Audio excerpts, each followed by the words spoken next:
like to tell me what's been bothering you? No, I don't like being outdoors. Tell me you've left the house in 3 days. 1, 2, 3. Have you eaten anything in 3 days? Besides canned tuna? Anything else? Dirt. Obviously, I have a lot of ticks. These distractions affected you workably?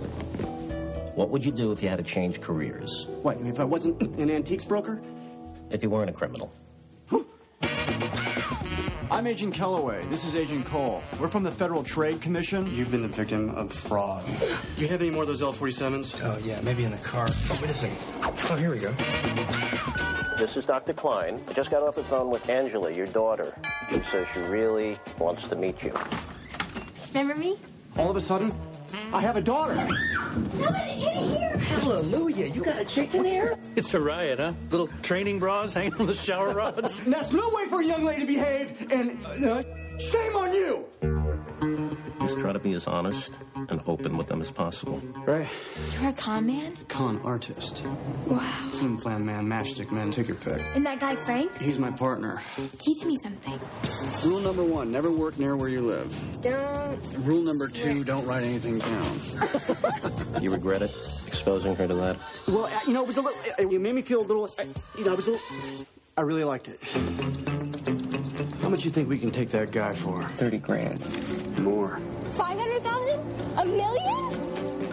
Come on, I'm 21! This 14-year-old girl working these people with me.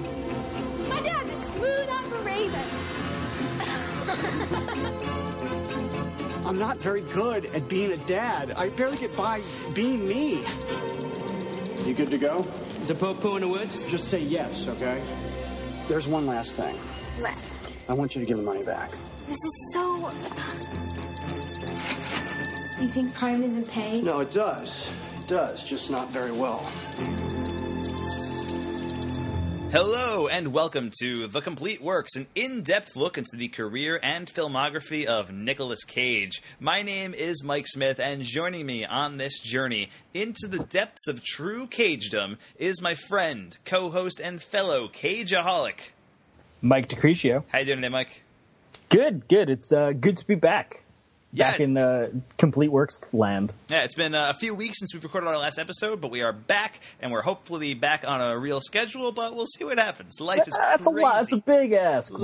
Life is crazy sometimes. But now, I'm going to be completely out in the open here, Mike. There are a few incredibly specific subgenres of movies that I really, really love. All right. For example... Look, I'm a big fan of movies focused on kids in suburbia who find themselves in extraordinary and dangerous situations with no adult supervision. Like, that's a subgenre of movie that I really enjoy, right? That seems reasonable. Another incredibly specific subgenre of movie that I'm a big fan of is movies about con artists, particularly when those con artists are father and daughter figures. I think that's a really great dynamic. There's so much fun to be had in that dynamic. It's the basis of the 1973 movie Paper Moon, and it's the basis here for Ridley Scott's 2003 Nicolas Cage film, Matchstick Men. Now, Mike, you had seen this once before, right? Yeah. I think I'd seen it a few times. Really? Yeah. One of those kind of in passing on TV type things. That said, I didn't really remember it a whole lot, which I don't know what that says about it, but... All right, well, I had never seen Matchstick Men before, but Ridley Scott is a director who I've been a fan of for a long time. You know, he's been working pretty consistently since the 1970s with classics to his name: Alien, Blade Runner, Gladiator. Most recently, you know, he's back on the Alien franchise with Prometheus and Alien Covenant. He did The Martian. He's also one of the most frustrating filmmakers alive today. Whose work is often severely flawed or borderline incoherent on a storytelling level, because he works purely on a visual level, right? I think the best thing you can say about Ridley Scott is I think he is one of the most visually compelling filmmakers working today. And film crit Hulk actually posted a really great essay about Ridley Scott on Birth Movies Death recently. And in the comments, somebody was discussing how Ridley Scott's process works when he's being pitched ideas. Apparently, if he likes something, he sketches it out in the pitch meeting and then hands it over to some artists and has them create concept art for it to have ready for him by the next day so he can see what it would look like. Holy shit. Yeah. He's a very detail-oriented, stylistic filmmaker whose emphasis is creating powerful imagery first with a story to back it up later. And Scott's movies tend to be a bit slower and more epic in scope, so I was kind of surprised when watching Matchstick Men how quickly it all kind of moved along. This is a kind of it's a Ridley Scott movie, but it doesn't feel like one in the same sense that like Alien does, or Blade Runner does. Like the pacing and the editing, the performance, they all kind of seem like something out of a film that his brother Tony Scott would have made. Tony Scott was a lot more known for action movies like Crimson Tide and Top Gun and all that stuff. And so this is also kind of a smaller scale project for him at this period in his career, after having made Gladiator, Hannibal, and Black Hawk Down all back to back, and before moving on to another large scale epic, 2005's Kingdom of Heaven. Let me just do this little father-daughter con-man movie. Yeah, just throw that in there. Why not? But that's the thing about Ridley Scott is he comes out with a movie like every 1 or 2 years.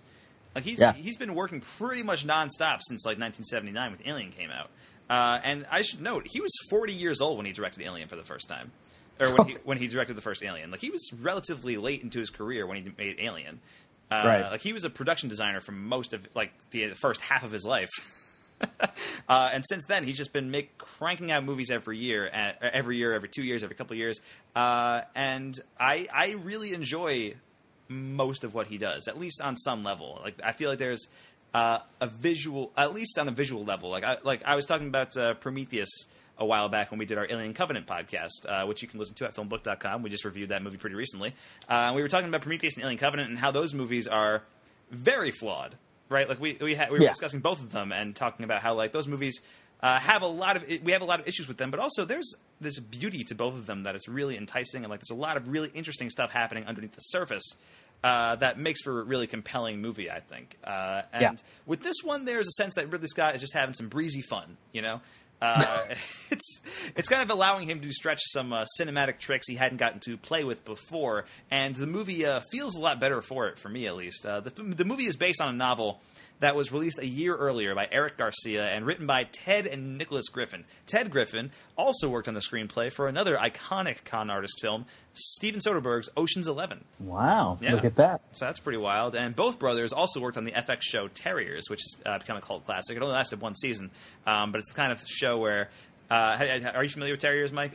People... No, I don't even know if I've heard of it. Really? That lasted for like 1 season in like 2010, and FX canceled that after the 1 season. This was around the time, like right when FX was on the verge of becoming a major network, right? Like and they canceled Terriers right before they started getting into the groove of a bunch of great shows, and even though they had low ratings, they wouldn't get canceled because of the critical acclaim. They ended up canceling Terriers, and Terriers is the kind of show where the fans are so hardcore that to this day they're like, where's the new season of Terriers kind of thing. Wow, that's impressive. That said, I've never seen a single episode of Terriers, but still. So who knows? It could be anything. That could be a whole community that I know nothing about. Now, Nicolas Cage stars in the lead role of Matchstick Men as Roy Waller, a con man suffering from obsessive-compulsive disorder who meets his daughter for the first time. And the past couple of years have been a bit of a mixed bag for Cage, with only Adaptation being a film that got critical attention and awards recognition. The ones surrounding it, let's say in 2001, 2002, Captain Corelli's Mandolin, Christmas Carol the movie, Wind Talkers, and his directorial debut, Sunny. So, yeesh. Now, Matchstick Men was not a box office hit, but it did get very solid reviews and would lead right into his next box office smash, which was 2004's National Treasure. That movie was a big hit, and we'll be talking about that on the next episode of The Complete Works. We're eager to dive into that one. I feel like that's going to be a fun one. So Nicolas Cage plays Roy Waller in the film, and he's paired up with Sam Rockwell, another one of my favorite actors, whose career could also support a podcast like this one, I feel like. Maybe it would have been better, but we'll never know. You're acting like you're unsatisfied with our Nicolas Cage podcast, Mike.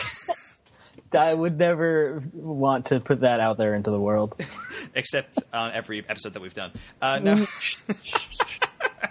But Rockwell brings this kind of weird, nervous energy to everything he touches, and that's exactly what it does here as Frank Mercer, I think. Meanwhile, Nicolas Cage's daughter, Angela, is played by Alison Lohman, who is probably best known as the lead in Sam Raimi's awesome 2009 horror film, Drag Me to Hell. And her character in this movie is 14 years old. And at the time of filming, she was 23. And she is so good at playing younger that even though I knew she had to be older than 14 as I was watching this movie, because I knew she was older than that when Drag Me to Hell came out. She had to be like at least 30 when Drag Me to Hell came out. And this movie came out 6 years earlier. There's no way she was 14. But I found myself questioning my own knowledge. What is reality, Mike? We'll never know. And apparently, Alison Lohman actually went through her audition dressed as like a 14-year-old, and Ridley Scott only realized her age after she told him, which is nuts. Which I think is a testament to how freaking good Alison Lohman is in this movie. Like that, she can convincingly play a preteen or somebody who's barely a teen at the age of 23. That's kind of insane. The rest of the cast is filled with some very solid character actors. Bruce Altman, who appeared in movies like Glengarry Glen Ross and Girl Interrupted, plays Dr. Harris Klein, Cage's therapist. Bruce McGill, known for his role in Animal House and a few Michael Mann movies, plays the quote-unquote bad guy, Chuck Frechette. Sheila Kelly, who was on L.A. Law and recently appeared as the mother in the movie The Guest, plays Kathy, the grocery store worker Cage has a crush on. What's so funny, Mike? What do you laugh? It's just all of the supporting roles are so supporting in this. It leans so heavily on Cage, Rockwell, and Lohman that the other worthy people to mention is the grocery store. Yeah. You're gonna love the credit for the next one. Beth Grant, who is on The Mindy Project and has appeared in a whole lot of movies, plays a character named Laundry Lady. So there's that. Jenny O'Hara and Steve Easton play Mr. and Mrs. Schaefer, the old couple at the beginning of the movie. And Steve Easton appeared in Con Air as a prison guard, so there's a Cage reunion there as well, so that's pretty cool. Melora Walters plays Cage's ex-wife Heather, and she's known for her role on Big Love, and she's also been in a couple of Paul Thomas Anderson movies. And finally, this one I got really excited about when he showed up. Fran Kranz makes an appearance towards the end as Slacker Boyfriend. Yes. And he's known for his work with Joss Whedon, having a main role on Dollhouse and also playing the stoner in Cabin in the Woods. As soon as he showed up, I was like, yeah, that's Fran Kranz. I was super excited. I actually saw Fran Kranz perform live once. Wow, look at you go. I saw him in a production of Death of a Salesman in 2012, along with Philip Seymour Hoffman and Andrew Garfield. It was a pretty crazy show. Man. Directed by Mike Nichols. Wild times. Beautiful. Wild times. Anyway, Matchstick Men was made for a budget of $62 million, made about $65 million. So it was not a hit, or not a runaway success. It was written by Ted and Nicholas Griffin and based on the book by Eric Garcia. The movie features a score by Hans Zimmer and was edited by Dodie Dorn, who is probably most well known as the editor of Memento. And Ridley Scott directed the film 2 years after Black Hawk Down and 2 years before Gladiator. No, that's wrong. 2 years before... 2 years before Kingdom of Heaven, I should say. You played yourself, Mike. I played myself. I wrote this an hour ago, and I am exhausted, man. That's anyway, the IMDb plot synopsis for Matchstick Men is: a phobic con artist and his protege are on the verge of pulling off a lucrative swindle when the former's teenage daughter arrives unexpectedly. Now, ooh. Mike, you've seen Matchstick Men before, so you're going into this sort of with fresh eyes. I mean, you've seen it before, but it's not fresh in your memory. Yeah. It wasn't really fresh in your memory. So what were your overall thoughts on Matchstick Men? My overall thoughts were that it was mostly pretty fun. I think the first half, or first act at least, is a lot of fun. We're with Roy and Frank, Cage and Rockwell, doing their slimy con man thing. Rockwell is the Rockwelliest he's ever been, I think. Not ever, but he's dancing and being charming and the ladies' man and talking Cage into doing crazy stuff. Yes. And it's a lot of fun. That's what I love him as a character actor when he does that kind of stuff. Yeah, I really this is the Sam Rockwell appreciation thread. He is the best. Yeah. He's so good in everything. I mean, he was great in Seven Psychopaths and Galaxy Quest. He's a lot of fun. I always thought that he was in Iron Man 2 as the bad guy in that movie, but I always thought if they didn't cast him in that movie, if they ever needed to recast Tony Stark, Sam Rockwell would have been my choice. Oh my God, that's amazing! Yeah. There's some great compilations on YouTube of just Sam Rockwell dancing in every role that he's ever been in, and it's hilarious. Check them out. Will do. So yeah, that's a lot of fun. I think Cage, we get to experience Cage as someone with OCD to the most extreme level. There's a couple breakdowns that he has that are hilarious and wild to look at, just like as we were talking about Ridley Scott as a visual director, and especially with the editor of Memento. There's smash cuts to him scrubbing the floor with toothbrushes, to smash cuts to him doing all this crazy neurotic cleaning in wild, I think like a Tony Scott montage style. So it's interesting that it's Ridley Scott doing that. Yeah. It's actually, I think that is a really interesting part of the movie when Cage starts having his breakdowns, and the editing gets like noticeably faster and like more intense as it goes on. And I think that like visually helps sell the breakdown that Cage is having. I think it's a cool feature of the movie. Definitely. And I think that it is interesting. Once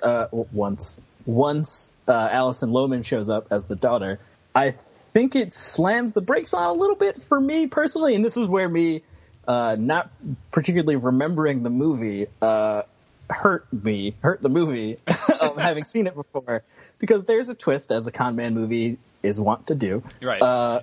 And in my brain, I was like, this is a super predictable twist. How could they? Come on. And then I had second thoughts where I was like, is that me just remembering the movie? Because I didn't know what was happening. My note is super obvious twist. Well, we're going to spoil it, I guess, right? Super obvious. Yeah, super obvious twist with the daughter, ? And I couldn't, but yeah.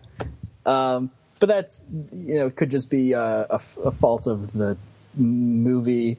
Maybe the twist kind of ruins it. Once you know the thing, it doesn't warrant a second watch. I don't know if that is a fair statement. That's quite possible. Here's the thing. I had not seen Matchstick Men. I really liked it. I thought this was a really fun movie. I think it's really engaging, tightly edited. The performances and the character dynamics, they're all very strong. And then there's the twist at the end.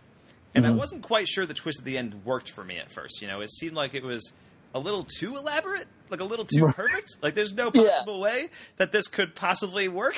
How could that? Yeah. But ultimately, I think it did work because of where it kind of brings Cage as a character by the end of the movie. It like forces him to heal, to work through his OCD, build in a relationship, etc.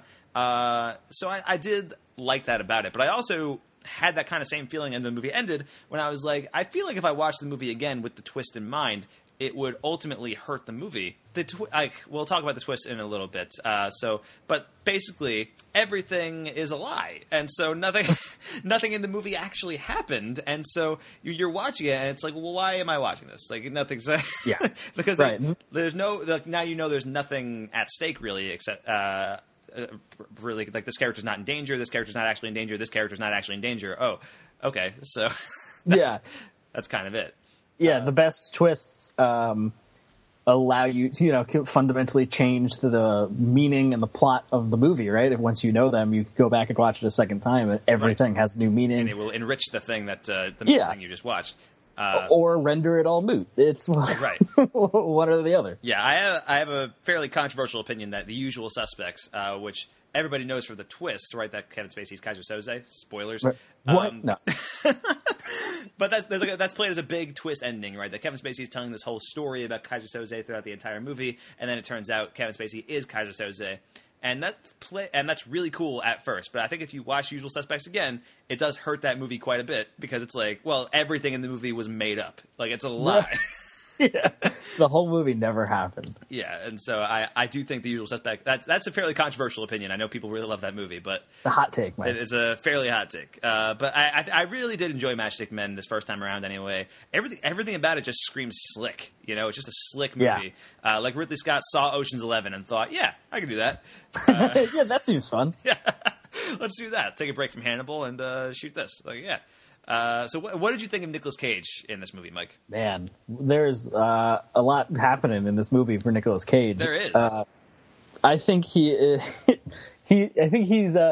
approaching his peak in terms of marketability. His just as a leading man, right? Like we're kind of we're past action hero golden era, and we're into just I don't know how else to describe it other than leading man, right? Movie star. Movie star Cage, right? Movie star Cage, yeah. Yeah, and I think he delivers a really solid performance as Roy with all the visual and or facial tics that this character has throughout the whole movie, pretty much. And they're played kind of for a lark, right? For the most part, when they get really excessive, like it's just for the joke, right? But there's a lot of this movie where he is just like has all these facial tics, like in earnest, which feels really weird to say. But it's true. Yeah, I agree. I think he is legit great in this movie in Matchstick Men. And I think he's playing a different type of character than what I expected. When you go into a con man movie, you expect to see like the smooth con man just conning everybody, doing his cons, conning all over the place. The Sam Rockwell con man. Yeah, I was expecting him to be a lot like Sam Rockwell's character in this movie. Or you have like the one like cool-headed hot con man and the hot-headed con man, and they get into the hot-headed one gets the cool one in trouble and stuff like that. That's kind of the trope that you expect. I don't think I've ever seen one that has like this kind of debilitated con man character. Yeah, just neurotic. Yeah. And so I think to that end, I think that's a really interesting character choice, and it's the kind of Cage role that works the actor's eccentricities into the character. And we've talked about that in the past. So Cage can have fun digging into, the physical and vocal tics to play around with, but it always feels like a natural extension of what that character would do. And so I think that's cool. And he also has great chemistry with Sam Rockwell, and his relationship with Alison Lohman is surprisingly touching, and it feels very realistic, I feel like, throughout the movie, and then it all turns out to be a lie. But I think it really does work. And then there's one great detail I noticed throughout the movie is that Cage's vocal and physical tics, they disappear, they fall to the wayside the minute he starts playing a character for a con. And I really liked that about his character, as if he's like only truly comfortable when playing the part of someone else who isn't a neurotic mess. Like that's kind of his thing. Or when he's in the high of pulling off a crime. That's like the only time when he's not completely debilitated by this OCD. So that was cool. I think the sort of introduction to his OCD is really interesting in that very first con with the old couple. When the woman opens the door to like let her dog out or something, and he sees the bright sun and all the dust floating in the air, and it knocks him off his game, and he almost blows the con. I thought that was a really cool introduction to. I also like that. I also immediately thought of Vampire's Kiss. Oh my god! I didn't put that together. It's perfect. The Cage being affected by the sun. Yeah. I thought that was pretty great. But also, like his character in The Rock, I noticed this. Cage doesn't really curse in this movie when he's not playing a character. He does curse occasionally when he's like in character or when he's in his freak out modes or whatever. But when he's just general Cage and like neurotic and like nervous Cage, he doesn't really curse. And instead he says, "Oh, pygmies." And it's delightful. I thought that was great. That's your new word now. Oh, pygmies.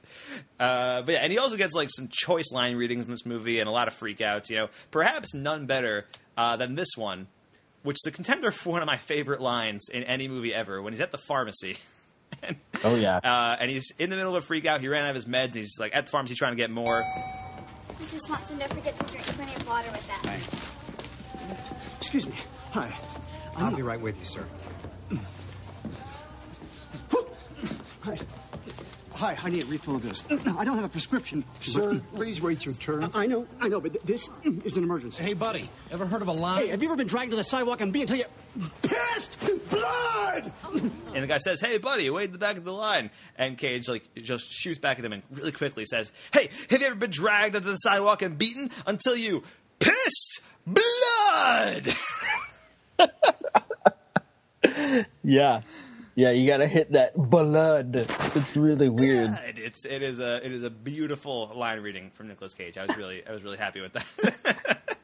I think that this Matchstick Men marks the proto Cage freakout of the modern era of Cage. Right after this, like we've seen the freakouts from Face Off and Vampire's Kiss and Deadfall. Yeah, all these crazy things. Where it's just Cage trying to make a name for himself in some weird way, right? I think those are genuine performances for him, but sure. the early in his career, I mean. Then we get to action movie star, just full-blown Nicolas Cage, and he's doing it still the same.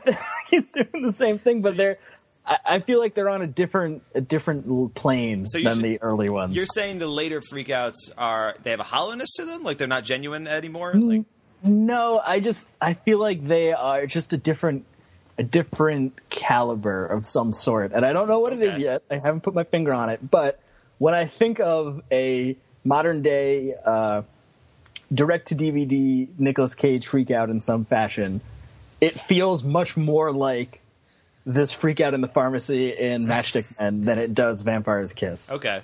So we'll see how that theory devolves as we go on. Okay. Well, what's the definitive Cage freakout for you? Let's say that. Like, if you had to point to one, I mean, I think a lot of people would point to the Bees and the Wicker Man. I think that might be the one. The ABCs and Vampire's Kiss would be a huge one. Yeah. But if you're saying the Bees and the Wicker Man, that would be kind of the era of freakout that you're talking about, I think. Yeah, that's the type of just ridiculous Cage. I mean, he's always screamed random words, so like that can't be the definitive factor. Right. Yeah, I don't know. It's just something that I had then later in this same scene when in the pharmacy when the doctor tells him that it's just like estrogen pills or something. Right, menopause He's pills. like, menopause pills. He's like, bullshit, man. Like, he develops a random accent. These are supplements. What? This packet contains supplements, sir. No. My doctor gave those to me. They're prefect. They're supplements, sir. Bullshit, man! Prefects! Supplefen. Prefects! Aisle 4, Prefects! That was great. Which is hilarious, and it like doesn't make any sense. And I think a lot of it stems from the character in Matchstick Men is having a neurotic breakdown, right? When he's having these outbursts. Right. And that kind of feeling is the feeling I get when I see later era Cage freakouts. Okay. that there's just this total unhinged going on. Fair enough. I think that's we just spent like 10 minutes talking about the nuances of the Cage freakout. But that's what this podcast is all for. What else would this podcast be for, you know? Yeah. No, Mike, how do you think this role fits into the roles that we've seen Nicolas Cage play so far? I feel like it's kind of another natural progression for him in some way, right? Like, he's done the leading man, heartthrob character. He's done the action star. And I think it's an interesting thing, like you said.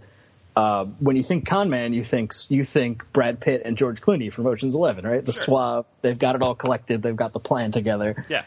But that's the complete opposite of what Roy is and this character is in this movie. And I think it's interesting to see Cage take the flip the archetype basically of the con man to fit his strengths, like you said. Right.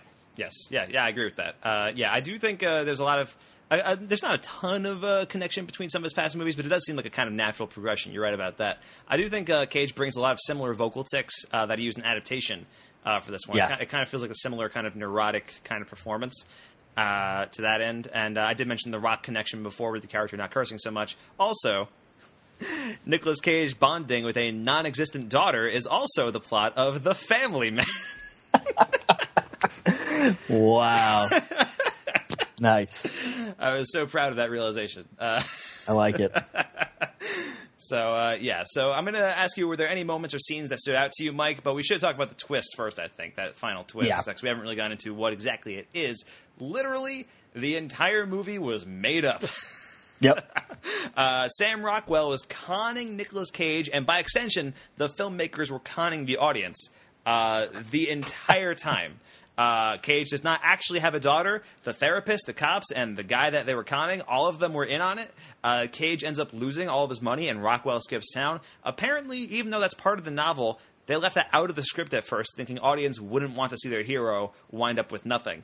And Ridley Scott suggested they put it back in, and then they added the 1 year later sequence to offer some closure. Interesting. So here's the thing. That final twist is preposterous. Like absolutely batshit insane. You know? Yeah. It is the kind of thing where if you think about it for even a second, it completely unravels. There is no conceivable way that Sam Rockwell could pull that plan off, right? I mean, I guess. It sort of leans into the use your expectations against you, or you against the mark thing. So it's in some weird con man movie kind of way, sure. There are so many moving parts to that plan. That's fair, very fair. Yeah. You have to orchestrate things exactly perfectly. You have to anticipate every move that Nicolas Cage is going to make. You can't. It's, you know, he could have rejected the daughter outright when he first met her, and that would have destroyed the con, right? Yeah, that's true. You know, it's. But I do think the epilogue sequence with special guest Frank Kranz does show stopping. It does make that twist work. And I will say, while the twist was happening, I was like, oh, shit. Like, it was working on me in the moment. But as the movie was ending, I was like, that made no sense. Like, that's like, wait a second. Yeah. But I think the epilogue sequence really cements it and makes it work because it does complete Nicolas Cage's arc. Right. After being left with nothing, forced out of the con man game for good, Nicolas Cage has finally rebuilt a life, reconnected with his daughter and his fake daughter Angela, leaving their conversation with mutual respect for each other. Without that final scene, I think the movie would have really shit the bed in the last 10 minutes. Yeah. If he stumbles out of the fake hospital room, goes to his safety deposit box and finds he has $100 left or whatever they left him. Yeah. That would be the most downer ending of a movie ever. Like, that'd be terrible. Yeah. So, I mean, and we were talking about this before the podcast started, and I think we talked about it a little bit at the beginning. This is the second time you'd seen the movie, or at least possibly the third time or fourth time, maybe even the 10th time. Who knows? But you don't remember it. Who knows? Yeah. But you kind of had like a vague memory of what the movie was like, and then you kind of remembered what the twist was early on in the movie.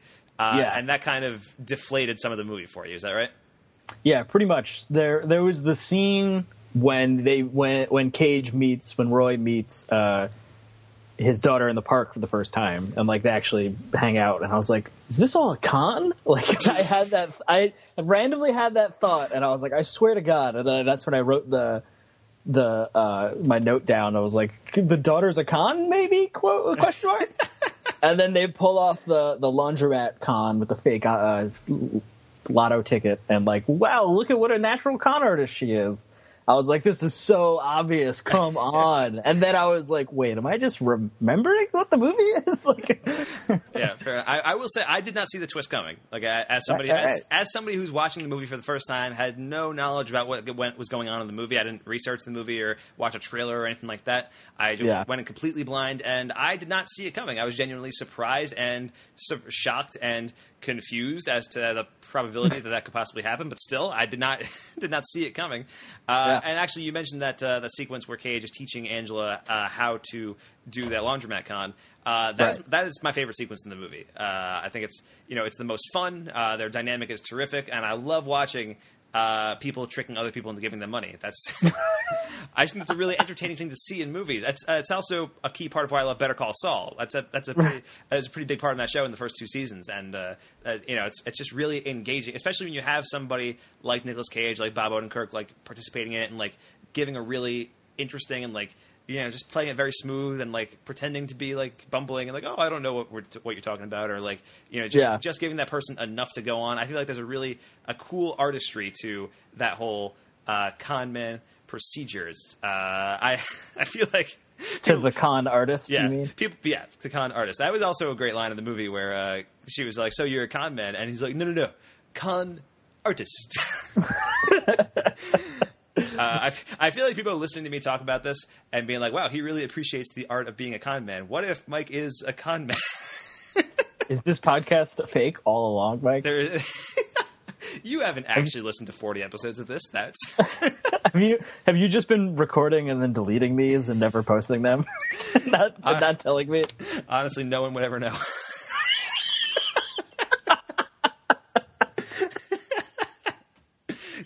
Colin's been in on it since the beginning.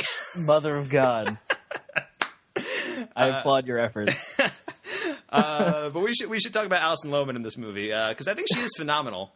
Yeah, she does a really great job. Yeah. I think you pointed out at the beginning that her portrayal as a 14 or 15-year-old or however old she's supposed to be is crazy. Yeah. She does a really good job. It's insane. And she's a really fun kid to watch, and the twist kind of does recontextualize some stuff that we see her do throughout the movie. And specifically, you don't really see her alone that often, but you do see her alone when Cage leaves her alone at the house. Like, it cuts back to her exploring his house, and you see what she's doing when she's on her own. So, for example, she's smoking a cigarette. which is an odd thing for a 14-year-old kid to do, but it's not outside the realm of possibility. Right. She skateboards. She might smoke. Exactly. She's like at first it kind of makes her seem like she's a rebellious, like latchkey kid. Like that's all that kind of the smoking thing indicates. And then later, of course, we find out that she's an adult woman, a very adult woman, based on the dress that she was wearing, and it recontextualizes that entire scene. And I think that's a pretty cool thing. And Alison Lohman is really great in this movie. It's a shame she hasn't really been in much since Drag Me to Hell came out in 2009. Apparently, she took some time off from acting because she had kids. And it was like a 6-year break. So I think she started appearing in things recently, but it hasn't been anything big. So it'd be cool if she made some kind of big comeback. I really enjoy her stuff in this movie and Drag Me to Hell. Are there any other scenes in the movie that stood out to you, Mike? Anything that you wanted to discuss? Not particularly. I mean, I think that just the cons when they're happening, the scene in the airport, like when they make the suitcase swap with the fake Mark, apparently.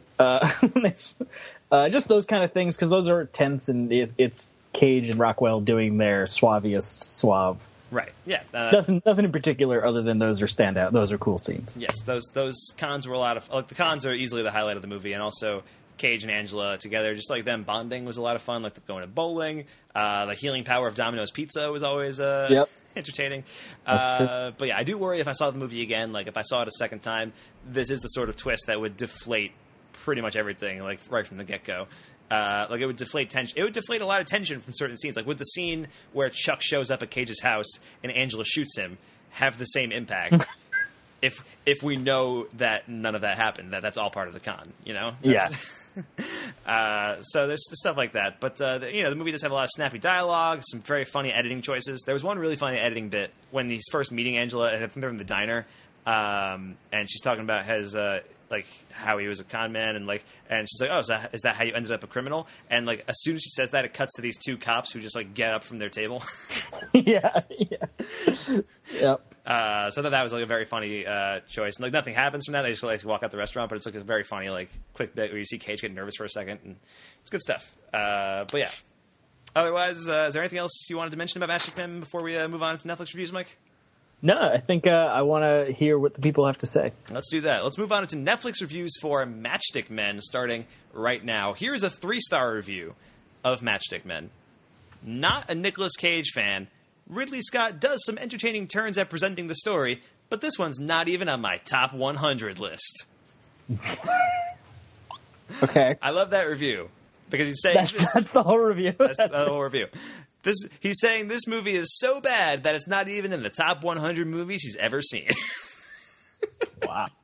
So, I got to imagine what made that 100 list. I have no idea. Know, yeah. Here's a 4-star review of Matchstick Men. Don't you just love the reviewers who claim they have better things to do with their lives and that this was a waste of their precious time? I would love to know who tied them to the chair and made them do it. After all, it is the kind of crime I would love to happen to me. What the And you need to appreciate their time, because after all, they even took more of it for you, just to tell you that their time has been wasted. This is not a Dumb and Dumber movie. What? This is a classic that has been remade according to modern philosophy and the conveniences of today. It was funny, sad, scary, and had excellent acting. I need my time wasted like this more often. I mean, sure. That person's very passionate about their time. Very much. Here's a 5-star review of Matchstick Men. It's really the only review you need. It goes like this. Have you ever been dragged to the sidewalk and beaten until you pissed blood? Nicolas Cage for the win. Yeah, for that all tracks. That's all you need. But I do have a couple more. Here's 5 stars. A 5-star review. I should have placed that one last. Dumb me. Here's a 5-star review of Matchstick Men. I love all of Cage's movies, from Raising Arizona to Red Rock, etc., etc. But this was a great performance by Cage on a more softer side. I think it may be my favorite now. The chemistry between him and Lohman was awesome. Cage has that ability to play just about anything you give him. The story is sweet, nasty, sad, happy, and some OCD to boot. All the emotions required to make this movie special. OCD is an emotion? Apparently.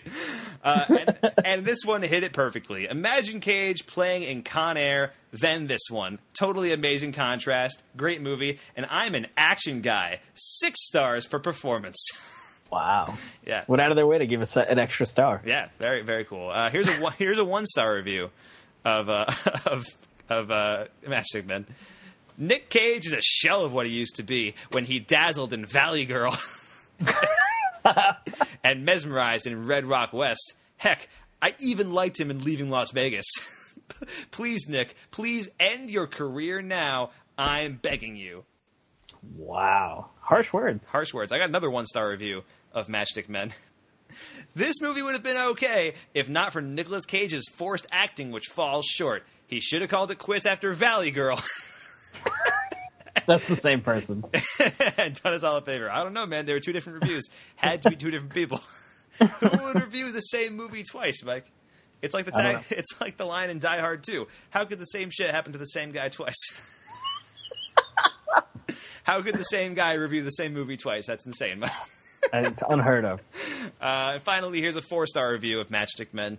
Matchstick Men is a comedy starring Nicolas Cage as a con man who suffers from obsessive-compulsive disorder. I have a hatred for Nicolas Cage because he tends to get macho roles when I personally think he is the antithesis of macho.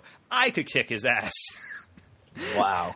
However, the preview for this looked promising enough that I was willing to put up with him, and it was worth it. The OCD con man finds out he has a daughter and bonds with her while teaching her the trade. The movie is really quite funny, and since I think you should see this one, I'm not going to say anything more about it. I love how it starts out on such an attack and then turns into a really pleasant review. It's so aggressive. Yeah. I could kick Nicolas Cage's ass, but you know what? This is a really pleasant movie. I think you should watch it.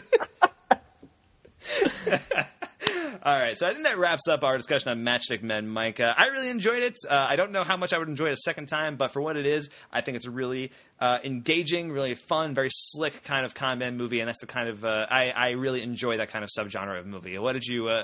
You have any final thoughts on the movie? Yeah, I think I did have fun with it. I thought it's pretty cool. It's thankfully not a very long movie, so even though I remembered / called the plot, I guess I just remembered it, really. It kind of robbed it of some of its punch, but it's still fun to see Rockwell and Cage do their con man thing. Absolutely. So, Mike, where can we find you online this week? You can find me at twitter.com/mdfilmblog. And if you like Dungeons & Dragons, my friends and I post our games at youtube.com/geonerd79. And you can find me online at twitter.com/msmithfilmblog and all of my podcasts and stuff at filmbook.com. And plus my work at crookedscoreboard.com. That's up there too. Thank you so much for listening to The Complete Works. I'm Mike Smith. That is Mike DeCriscio. If you're listening to this review via our podcast on iTunes, you can subscribe to our podcast, rate it, and take a moment to give us a review. Help support this podcast and FilmBook by taking part in our Patreon campaign. You can find our Patreon campaign page at patreon.com/filmbook.